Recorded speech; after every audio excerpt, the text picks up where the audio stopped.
silencio, respeto. En el aula solo se oía una voz: la del maestro. ¿Te suena? Hoy podría parecernos una pesadilla pedagógica, una escena de un autoritarismo que ya no concebimos. Pero fue ese sistema, con toda su dureza, el que forjó a la generación que levantó un país prácticamente de sus cenizas. En este vídeo no vamos a juzgar con los ojos de hoy. Vamos a intentar entender. Viajaremos a las aulas de los años 50 y 60, donde el silencio, la disciplina y la autoridad del maestro eran ley. Y vamos a preguntarnos por qué un modelo educativo que hoy sería impensable funcionaba mejor en aspectos que parecen haberse perdido. No se trata de querer volver al pasado, sino de rescatar las lecciones valiosas que quizá dejamos olvidadas en aquellos viejos pupitres de madera.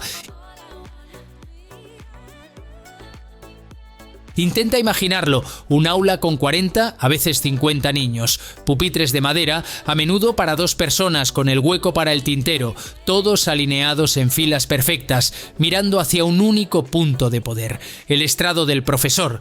El silencio era la norma, un silencio denso que solo rompía la voz del maestro, el rasguño de una pluma en el papel o el coro de los niños recitando una lección de memoria. La autoridad del maestro era absoluta, incuestionable. Se veía como una extensión de la autoridad del padre y ambas se reforzaban. Una mala nota o un mal comportamiento no solo significaba un castigo en clase, implicaba una nota en la agenda que garantizaba una segunda reprimenda en casa. Esta alianza entre familia y escuela creaba un frente común que el niño rara vez se atrevía a desafiar. Y luego estaban los castigos. Hoy nos ponen la piel de gallina, pero entonces eran parte del día a día. Hablar en clase podía costarte horas de pie contra la pared, de rodillas sobre un puñado de garbanzos o con los brazos en cruz sujetando libros pesados. Una falta más grave y sentías el golpe seco y doloroso de una regla de madera en la palma de la mano. En algunos colegios existía incluso el margarito, un palo que todos temían con solo oír su nombre. Los testimonios de quienes vivieron esa época están llenos de anécdotas así: castigos por estornudar, por hacer una pregunta inoportuna o simplemente por moverse en el asiento. ¿Era brutal? Sin duda. Pero desde la óptica de entonces no se veía como un abuso, sino como una forma de forjar el carácter. Aquella disciplina de hierro enseñaba autocontrol, paciencia y un respeto casi sagrado por la jerarquía. Se inculcaba la idea de que la libertad se ganaba con obediencia y esfuerzo. Esto nos lleva a una pregunta incómoda. Al sustituir ese modelo por uno más permisivo, ¿qué hemos ganado y qué hemos perdido? El debate sobre la disciplina en las aulas de hoy está más vivo que nunca y quizás la clave no es aplaudir el castigo físico, sino entender el valor del orden y la concentración que aquel sistema, a su manera, imponía. El segundo pilar de aquella educación era un rigor académico sin concesiones. El sistema no estaba diseñado para que todos aprobaran, sino para filtrar y seleccionar a los mejores. El camino educativo era una auténtica carrera de obstáculos, donde suspender era una posibilidad real y muy frecuente. Para la mayoría, la educación obligatoria terminaba sobre los 12 o 14 años. Solo una minoría continuaba hacia el bachillerato, al que se accedía tras superar un examen de ingreso después de la primaria en torno a los 10 o 12 años. Y ese bachillerato, dividido en elemental y superior, estaba marcado por las temidas reválidas. Las reválidas eran exámenes estatales externos al colegio. No bastaba con la aprobación de tu profesor, tenías que demostrar lo que sabías ante un tribunal de catedráticos que no te conocían de nada. Aunque no existen estadísticas oficiales completas, el sentir de la época es claro. Aprobar la reválida a la primera era una hazaña, era una criba implacable que le daba un valor enorme al título. Aprobar era una victoria para toda la familia, casi una fiesta en el barrio.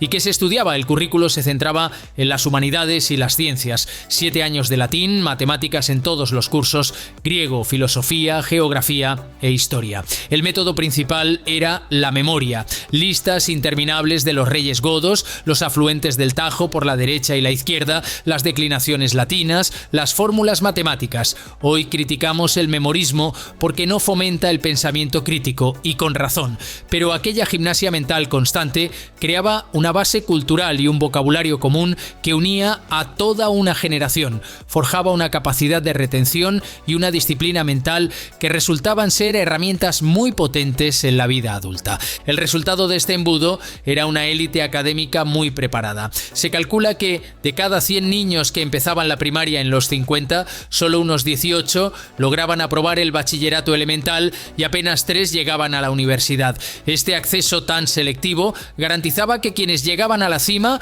lo hacían por mérito y un esfuerzo titánico, dando lugar a profesionales de una solidez impresionante. Más allá del rigor y la disciplina, la escuela de los años 50 y 60 era una fábrica de identidad nacional. Era un espacio donde se inculcaban a la fuerza una serie de valores compartidos para homogeneizar a la sociedad.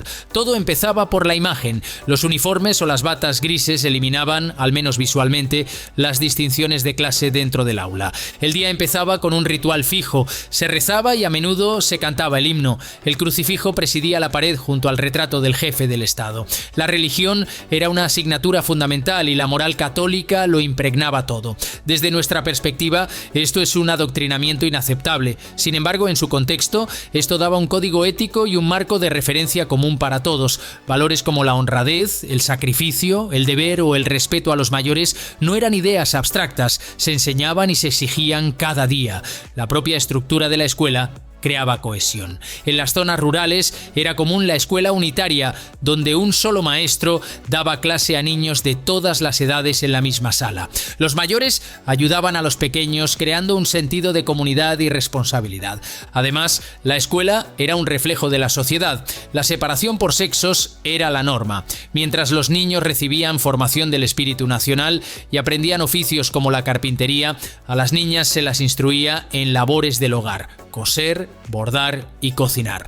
Hoy lo vemos como una discriminación clara para limitar el papel de la mujer, pero entonces se entendía como la preparación para los roles que la sociedad esperaba de cada uno. El resultado fue una generación con una identidad muy definida, con un lenguaje, unas referencias y unos valores profundamente compartidos. Se sentían parte de algo más grande. No se trata de defender la ideología que se imponía, sino de reconocer lo eficaz que era el sistema para crear cohesión social. Hoy, en una sociedad mucho más diversa y fragmentada, cabe preguntarse si la escuela sigue cumpliendo esa función unificadora. Sería un error idealizar aquella educación. Tenía sombras y muy profundas. Era un sistema autoritario que castigaba la curiosidad y la creatividad, que se basaba en repetir más que en comprender. Estaba al servicio de una ideología y era profundamente desigual, marcado por el origen social y económico. Solo un 5% de los hijos de obreros llegaba a la universidad en aquella época. Para muchos, la escuela no fue un lugar de oportunidades, sino de miedo y represión.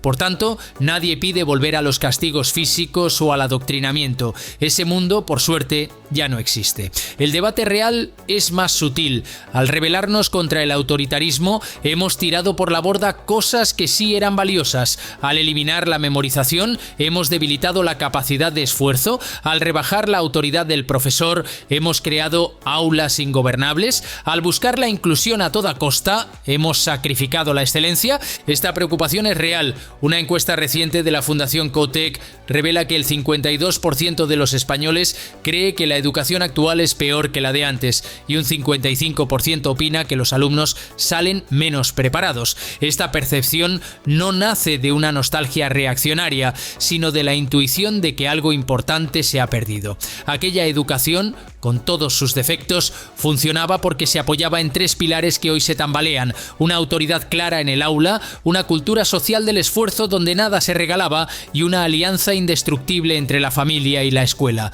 Quizá la pregunta no es si la educación de antes era mejor, sino qué elementos de aquel rigor, disciplina y cultura del mérito podríamos y deberíamos adaptar para fortalecer la educación del siglo XXI. Esta ha sido nuestra reflexión, pero ahora queremos escucharte a ti. ¿Qué es lo que más recuerdas de tu escuela? ¿Crees que era mejor o es solo la nostalgia? ¿Qué lecciones de aquella época crees que siguen siendo válidas? Compártelo en los comentarios. Tu memoria es parte de esta historia. Y si te ha gustado este viaje al pasado, suscríbete y activa las notificaciones para no perderte nuestros próximos vídeos.